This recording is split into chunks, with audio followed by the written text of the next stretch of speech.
Thank you very much, Senator Shaheen, for convening this important hearing. Almost good to see you. You are a truly indispensable person in our fight to try to make sure that Russia pays a price for their aggression and that we move Europe forward on a path towards energy independence. I thank you for everything you're doing.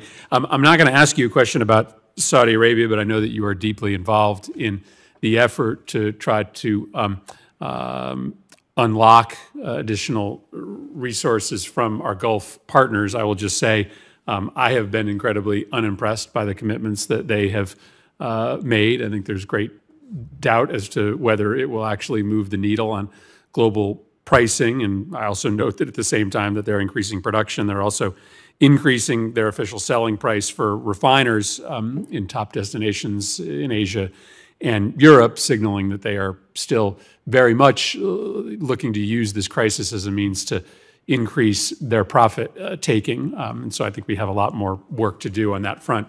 I do want to stick to the topic at hand, though, and talk about what capacities we have to try to help our friends in Europe. I note that we just passed $40 billion in assistance for Ukraine, and nowhere in that package was hard dollars to try to help our friends and allies in Europe become energy independent.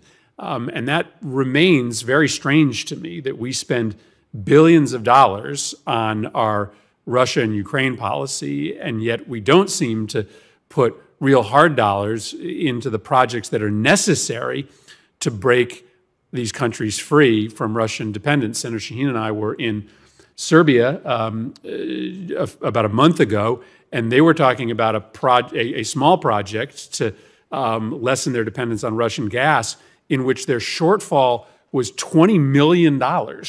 And there wasn't a clean way for the United States to make that up. $20 million is a drop in the bucket when it comes to the amount of money that we are sending into the fight in Ukraine.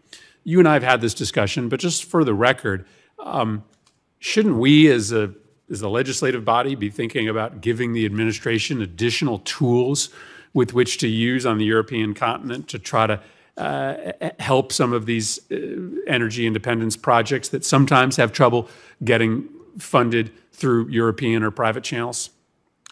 So, Senator, yes, I fully agree. I'm not in a position to tell the legislative branch what to do, but I think that it is sometimes staggering how small the number is for that would actually make an impact.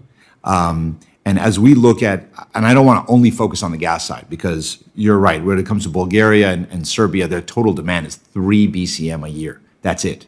And we can see a government in Bulgaria that falls literally on the concerns for the gas sales from Gazprom on the cutoff, where really small numbers would have helped us to be able to do that.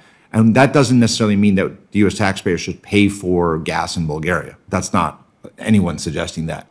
But to give financing for some facilities that could help them do that the way that we've done with Ukraine in 2014, to Romania, Czech Republic, and some others, Poland, would like to expand their nuclear power SMRs, which we're supporting American technologies of SMR that can be deployed far faster for less money, but need support on the financing side. Those are things that we can do.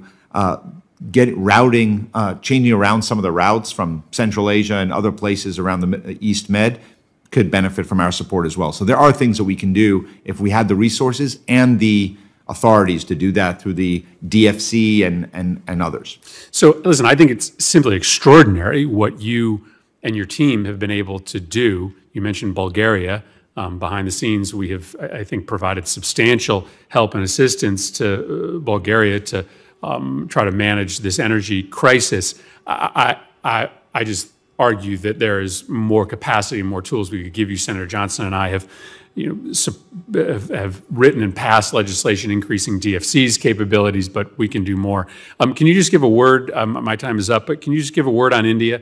Obviously, we've seen this dramatic increase in exports to India. They're a critical partner. What's sort of the future look like of the Russia-India energy relationship, and what can we be doing together to try to talk to our friends in India about the consequences of continuing to ramp up their dependence. So obviously the relationship with India is really critical from energy strategically in the region for a variety of reasons, and energy is just one of them.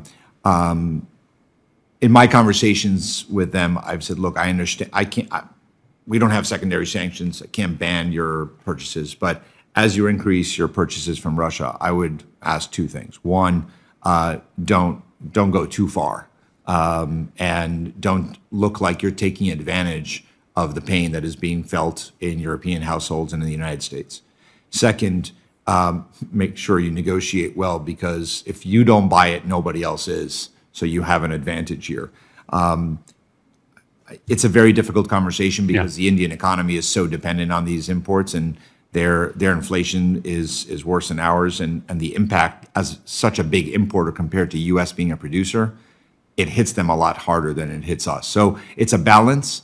I think there is a ceiling to what they will take and how much they will increase further, but we'll have to see as we go. And listen, I think it's a policy question for this committee and for this Congress as to whether this has an effect on our growing enthusiasm for the U.S.-India relationship and our willingness to look the other way as they have more deeply integrated themselves with both Russian energy sources and Russian military equipment. Thank you, Madam Chair.